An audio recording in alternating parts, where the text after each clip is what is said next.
Yes, Kenya. Tamu sana, yes. This evening, Raila Odinga has postponed Azimio's countrywide planned demonstrations that were set to begin tomorrow at Kamkunji grounds in Nairobi. The demonstrations have been pushed to next week, December 7th.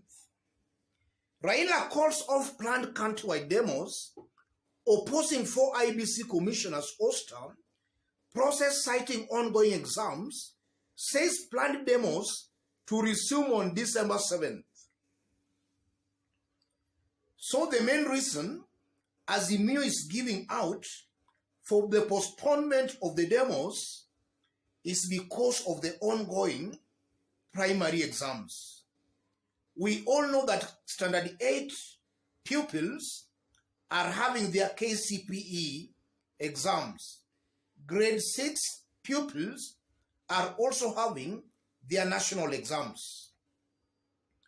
Azimio feels and maybe believes the demos were going to interfere with the exams.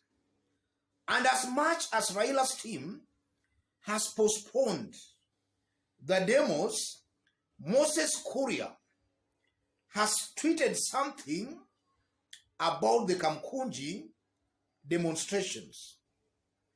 Moses Kuria, if you have a family to take care of, my good brothers and sisters, don't go to Kamkunji grounds tomorrow. Tufanye biashara wa Kenya. That post by Moses Kuria came hours later after Azimio had made it official. They had postponed the demos. Yes. And as much as that post by Moses Kuria appears innocent, there is a message Kuria is trying to pass out to Kenyans.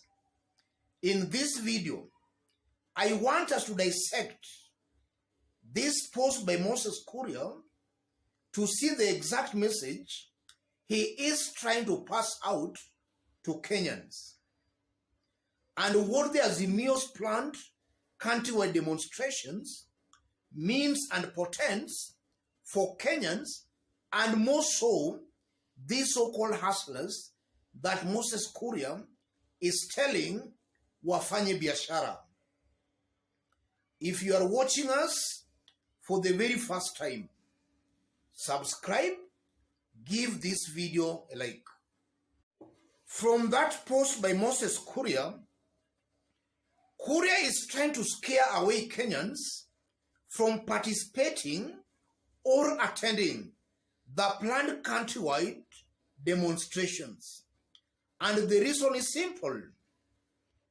Kuria and largely William Ruto's team, they know in the 60 days they have been in power, they have not performed. And quite a good majority of Kenyans are not happy with the government.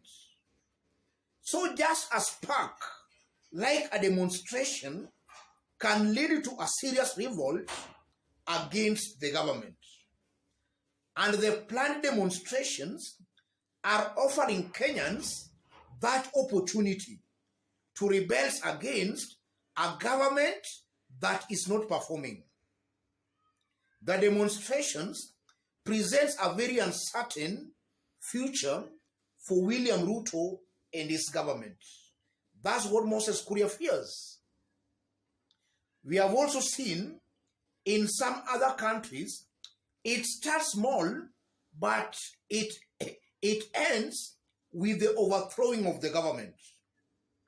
Especially right now, when Kenyans are very much dissatisfied with their government, just a spark can most likely lead to a serious revolt and a revolution against the government. Secondly, Moses Kuria does not believe in freedom of speech. And that's why he's talking the way he's talking. Instead of urging the government to provide security for those who will be demonstrating, Moses Kuria is scaring them and warmongering. Kuria does not believe in freedom of expression. The Constitution is very clear that peaceful demonstrations are allowed. What Moses Kuria's government should be doing is to provide security for the demonstrators, not scaring them away. And if you look at the current political situation in Kenya, it's only through these demonstrations that Kenyans can show that they are not satisfied with the government. That's the only way Kenyans can air their views, because it's clear this government has compromised a good majority of the elected leaders.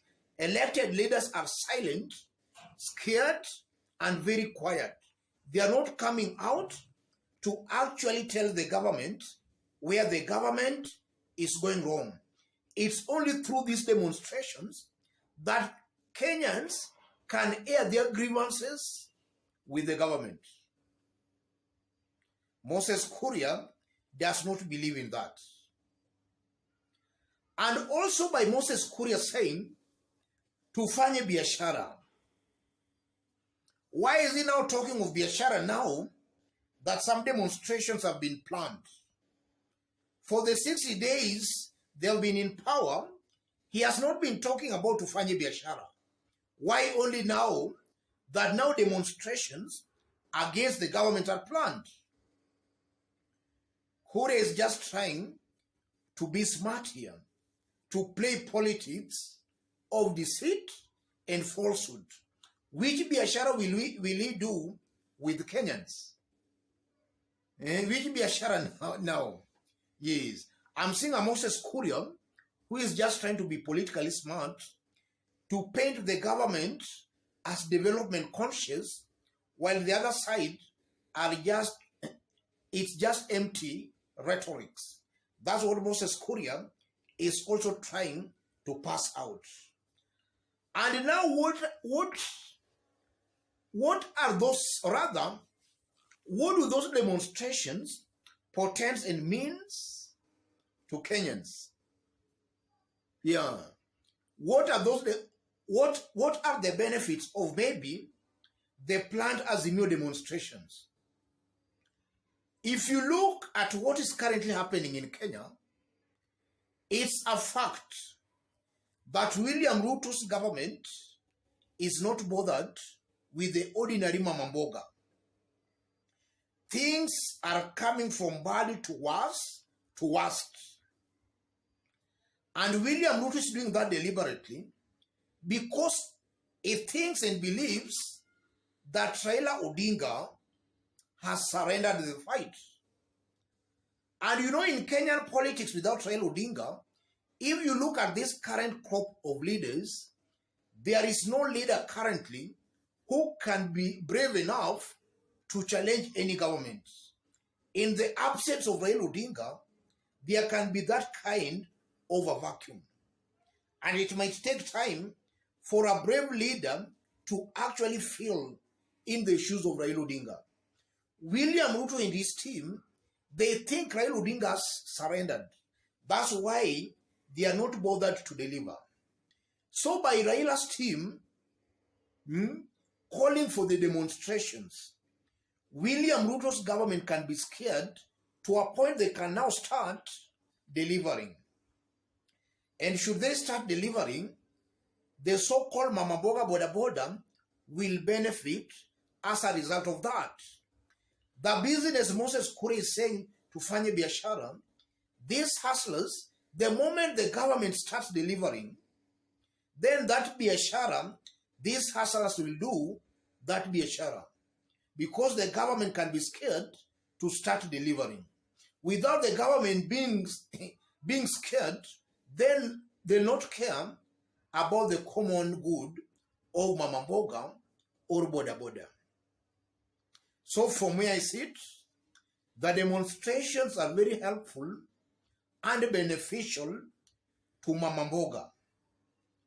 It can scare the government to start delivering.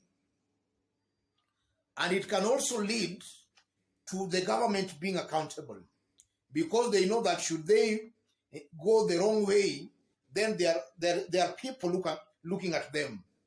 But if they're just messing up and nobody challenges them, they are only going to mess up more. Let me stop it there, ladies and gentlemen.